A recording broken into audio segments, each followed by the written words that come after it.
Hello to everybody, and thank you very much for inviting us to talk about our dear Juliana Zandrey. My name is Corinne Hahn, and I'm the president of a scientific society called CIM. And Juliana was a prominent member of CIM. She has been a member for years. And I want to talk a little bit about her contribution to our scientific society. I would like to introduce Françoise Serchetti, who's treasurer of our organization. Françoise she's a doctor in math education, and she's a professor in university. She teaches to primary school teacher. I'm a professor of statistics in a business school. I'm an associate dean for cooperative education, so you can see that we have very different backgrounds, and all the members of CIM are very different. There's another member here today. It's Paolo Boero from Italy, and so I will talk in English, in my bad French English. Unfortunately, Françoise doesn't speak English, so at the end she will talk French, and I will translate in English, and then it can be translated in Hungarian.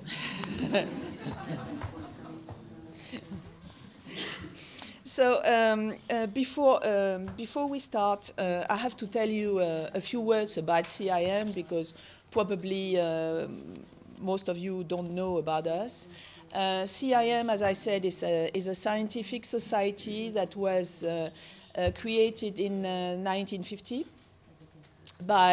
just after the Second World War, by people who thought that math education was very important.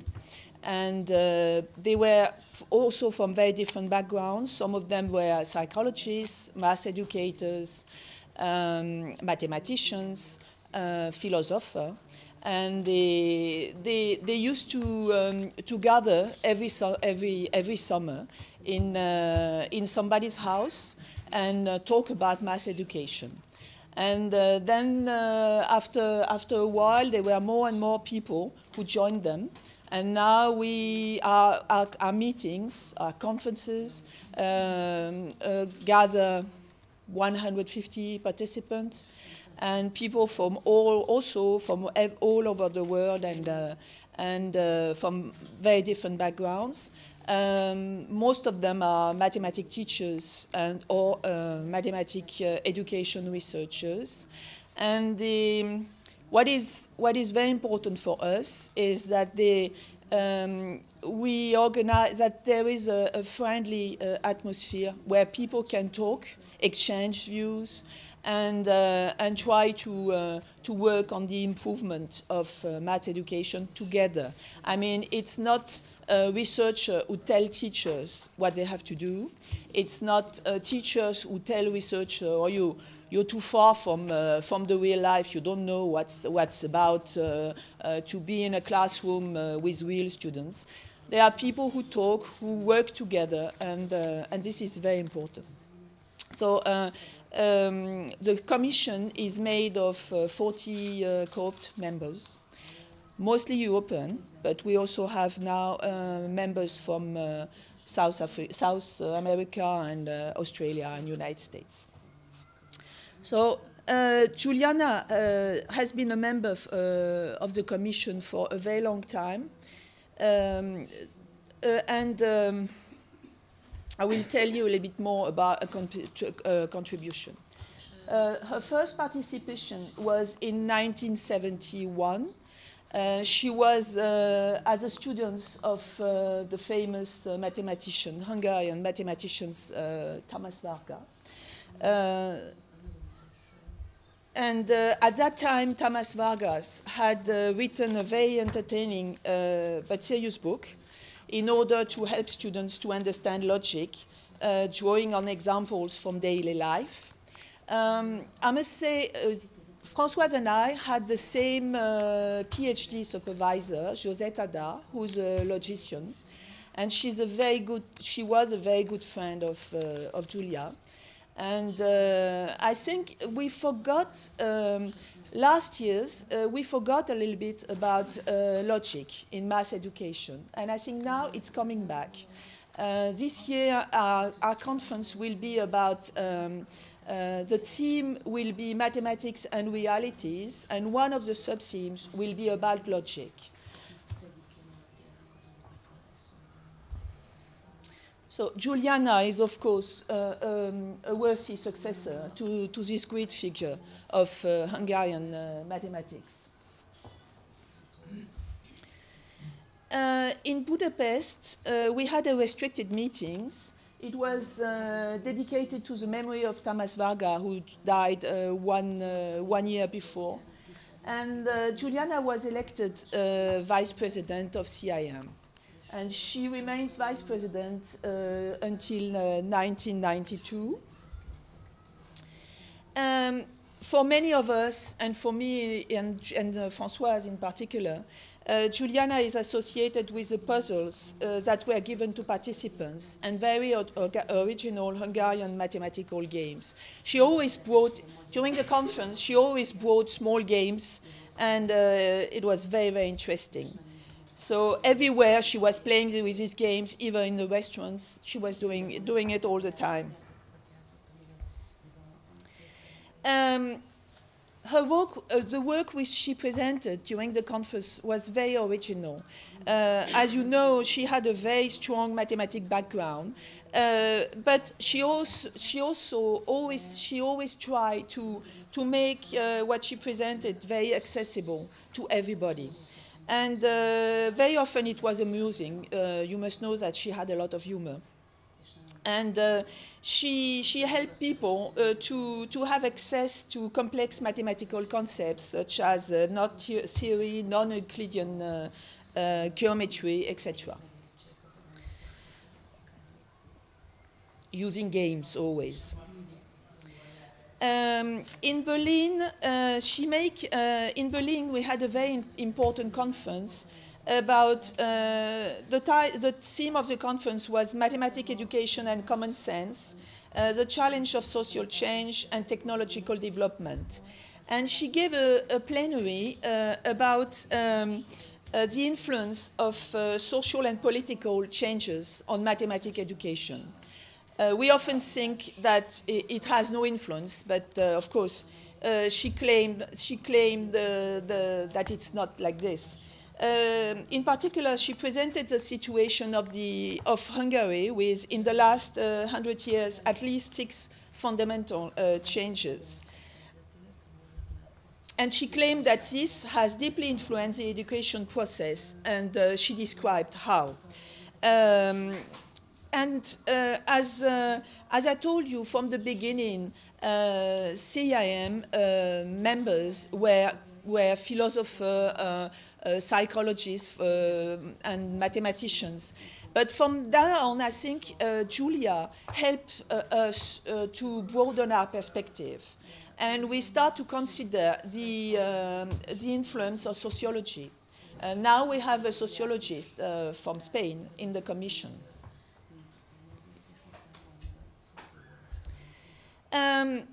As I told you, she had a lot of humor. And the participants of the Berlin conference, they all remember the sketch she did with the other plenary speakers, Professor Philip Davis, Alan Bishop, and Reike Decker. So she imagined a little offbeat and wacky sketch that made participants laugh a lot. It was really, really funny.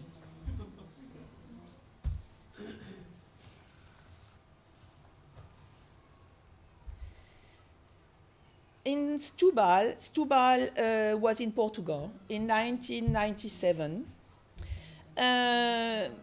Julia, one thing very important with Julia is she was always trying to help participants. I remember once she told me what is important is to help the other, to get access to what we know and what we believe in. And she was always trying to make the other participant comfortable. This was very important for her. She was very respectful to others and willing to consider different points of view. One thing that struck me with Julia is that she was, as you know probably, she spoke many languages. She was feeling comfortable everywhere. She was very international, but at the same time, she was very Hungarian. And she thought that we had to respect, to be more respectful of cultural differences. Of course, the problem, because of globalization, the problems are now on an international level. But this doesn't mean that we must standardize all practices and conceptual frameworks. And I think that's what we all believe in CIM. In 2002, Juliana was elected as president of CIM.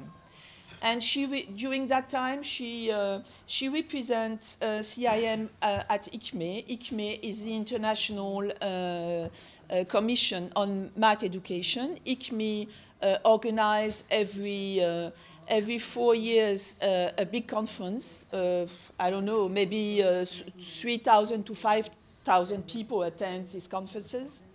And Juliana, at that time... En 88, yeah. Il y a déjà eu l'ICME ici. Oui. Yeah. Françoise just remind me that there were an ICME in Budapest in 1988, right? And Juliana asked me to be her vice president. At first, it surprised me a little bit. I was, of course, very honored by this when she asked me. And I was a little bit surprised because Juliana and I were very different, very, very different. Juliana, she hated conflict. She didn't want to face conflict. She thought that you can always solve problems through dialogue. And you know I'm French. French love conflict. So I have to fight. I have to get into argumentation. But it was impossible with Juliana. But still, she wanted me to be her vice president. And I think that we were complementary. And we worked very well together, I think. And she asked me to be the next president also. In Płock, in Poland, she gave another plenary. It was about didactic materials. And her talk was really a brilliant reflection on the use of concrete materials in school, now more and more technology-based. She talked about the correspondence between the structure of mathematical knowledge and the structure of the didactical material. She showed how she used the Leonard sphere and transparencies, and she also showed the development of a cube that through a system of elastics was able to move from a plane development to a three-dimensional solid. I still remember this conference also. I mean, it was a really brilliant talk. And then she organized a conference in Hungary. That was in 2007. And on this occasion, she set up a mini competition to select a new logo for CIM. And this logo has been used since then. Here's the logo of CIM she gave us. As I said, she was a very generous researcher. And then Françoise will talk about it because she had, as I told you, she trained primary teachers. So her work is very close related to Julia's work, and she will talk a little bit about it. Alors, dès la conférence de Płock, Juliana avait échangé beaucoup de matériel avec moi et j'avais aussi échangé J'avais aussi échangé du matériel avec elle, en particulier un matériel français qui s'appelle Géomiroir qui permet de travailler sur la symétrie pour les petits. Et également une règle compas. Et j'avais trouvé un moyen de fabriquer par pliage un cercle et par découpage, je peux vous montrer. J'ai montré à Juliana parce que j'avais l'impression que c'était elle qui m'avait montré ça. En fait, non. J'avais trouvé cette méthode et j'ai fait partager à Juliana ça. Alors, on prend une feuille, on plie en deux. Puisque le disque a une infinité d'axes de symétrie, on va utiliser cette méthode. She said that a disk has an infinite numbers of symmetrical axes. Yeah? Yeah? So that's the property she's going to use. Tu veux que je montre ça après? Ça, tu montres après, ça? Oui, oui, oui. Okay. Alors, il faut expliquer que je coupe ce qui dépasse. Yeah. She's cutting the extra part of the... pour que le pli soit un axe de symétrie. So that then you have these axes, symmetry axes. On ouvre, on plie. N'importe comment. Et on coupe.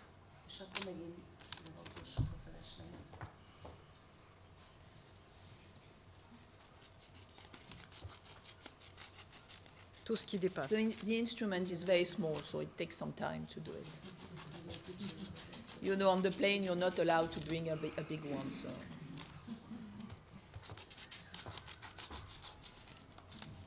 Alors pour le troisième pli, il faudra que tu expliques que je plie tel que ça passe par l'intersection des deux plis précédents. Oh. Voilà. Tu te débrouilles. Hein? So now, yeah, you have these two axes, and she fold the piece of paper.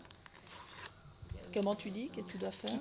Je plie. Ça doit passer par l'intersection des deux. It must the new axes must be at the intersection of the two first one.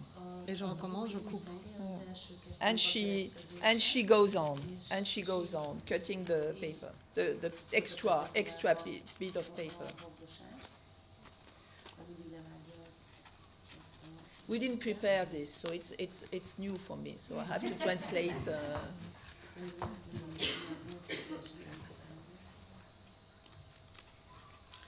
Et en principe, 5 plis, ça suffit. So five times. If you fold it 5 times, it's enough. Here it's 3. She did it 3 times, and she said usually 5 times is enough. Et je replie par je fais un nouveau pli. Another one.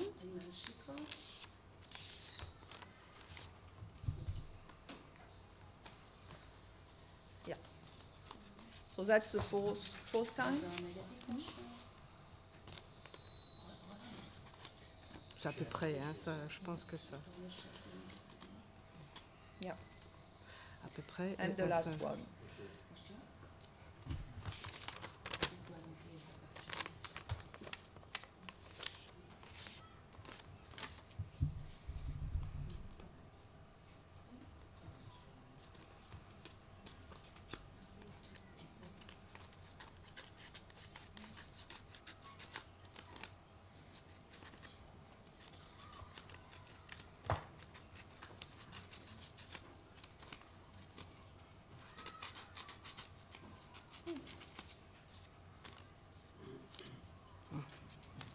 About.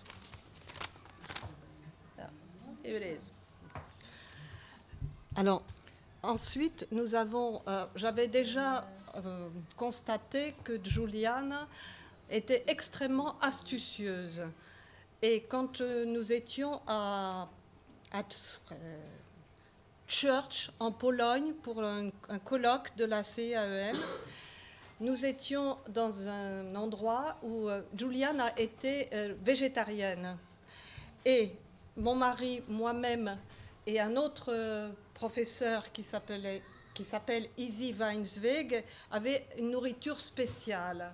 Et on mangeait tous les 4 à la même table. Et pendant le repas, à chaque repas, Juliana et Izzy posaient des problèmes de mathématiques. Tout était occasion de faire des problèmes de mathématiques, en particulier... No, I will translate. She said that in a CIM conference in church in Poland,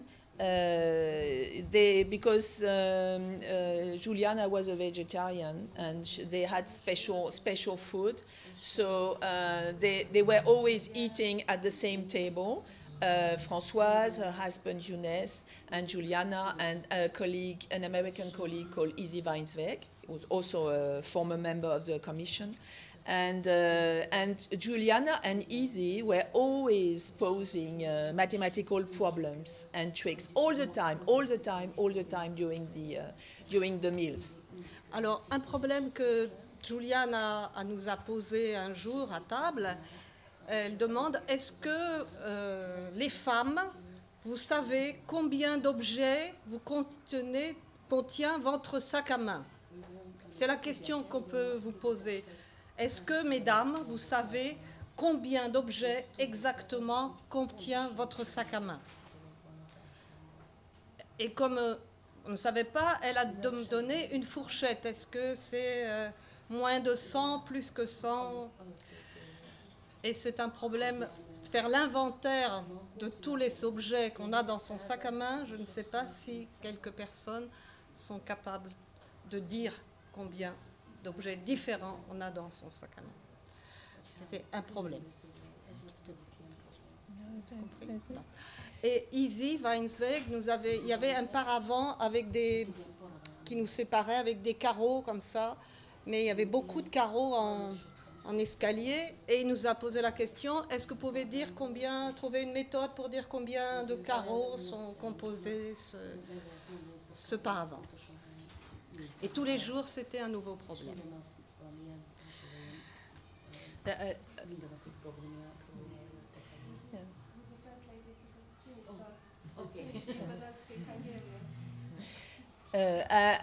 She said that so when they were sitting at the table, one problem Juliana asked was how many different objects women have in their handbag. And she said, women. And she said that maybe because of course nobody knew. So she asked, is it less than 15 or 10 or between 20 or 30? And of course it was a problem because nobody could answer that question. And then our colleague Izzy Weinsweg also asked that type of question. If I can give you a personal memory, I mean, we had always a one-day trip by car during the conferences, and usually the trip on the bus was quite long, and I never sat with Izzy or with Juliana because I knew that during all the trips they will ask me about mathematical question and mathematical problem, and I'm not feeling too well on bus ride, and I hate to have to think about mathematical problems, so I usually avoid to sit next to them. So, but for Françoise it's different. She likes it. So. Comment on fait ça? Oh, it's okay. So. Here it's written, she gave me a game she had created, and of course it's Françoise who's speaking. It's not me.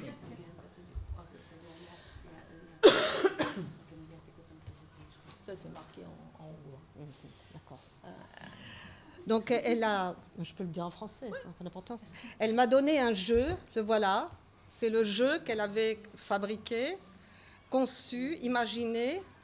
Et elle m'a donné ce jeu sans m'expliquer comment on utilise. Et elle m'a dit, tu fais ce que tu veux avec. Mais tu me dis qu'est-ce que tu fais avec. C'est bon? Oui. I think she said exactly what's written on the slide.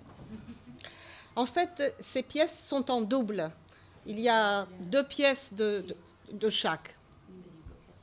They are double. You have twice the same figure. Et j'ai posé beaucoup de questions à Juliana. Qu'est-ce que tu fais avec? Je ne veux pas te dire, tu fais ce que tu veux avec. She didn't want to tell Françoise what she had to do with this. She said, you do what you want. Et donc, j'ai utilisé ce jeu, j'ai fait beaucoup d'activités avec, et j'ai écrit dans un livre que j'ai fait en France qui s'appelle « Enseigner les mathématiques à l'école ». J'ai utilisé ce matériel. She used this material a lot in the Voilà classroom, la page. and then she used it in du a book livre. she wrote. Et voilà la citation. And of course, she mentioned that the game came from Voilà. Juliana. Et Juliana, j'ai montré le livre à Juliana, elle était très contente, elle a fait la photocopie de cette page. She showed the book to Juliana, who she was very happy, and she made a copy of the page. Et elle a fait la photocopie des activités que j'ai fait avec. And she also made a copy of the activities she did with this thing in the classroom.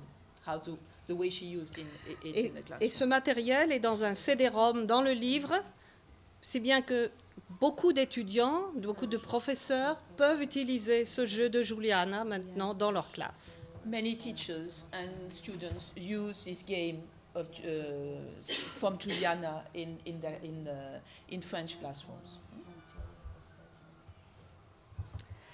Alors, je pense que c'est la fin, ça. Il y a encore juste une page après. Alors, je voudrais parler de quelque chose de complètement, pas scientifique, mais qui explique un peu la simplicité, la personnalité de Juliana. À Berlin, nous partagions la chambre ensemble. Et nous avions une réunion de la commission qui finissait très, très tard. She wants to tell a personal memory of Juliana. She said that in Berlin, they share the same room.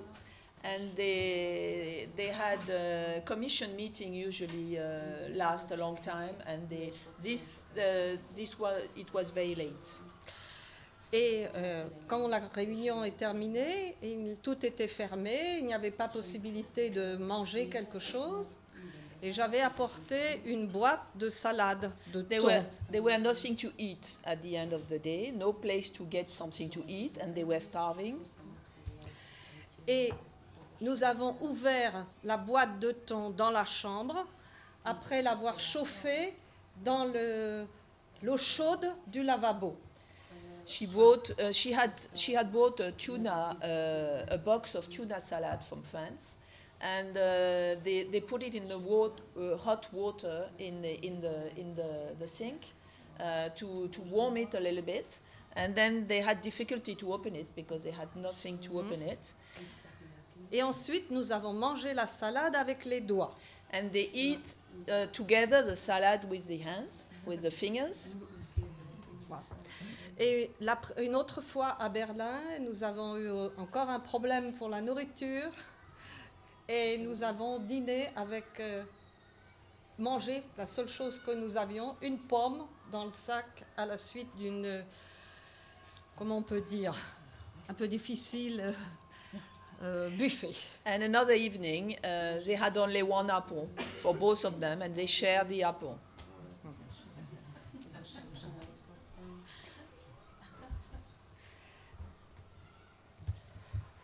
So, as a conclusion, I would like to say, well, when we prepared this presentation, it was sad because it seems to me that every time when I was walking around the street in Budapest, I always thought that I will see Juliana somewhere. So it's very sad. But on the other hand, it's also a pleasure to remind all these little stories about Juliana and all the work she did. She will always remain a prominent figure of the Commission. We will honor her in Lyon, in France, this summer during next CIM conference. And of course, we will never forget her smile, her kindness, and her ingenuity. Goodbye, Juliana.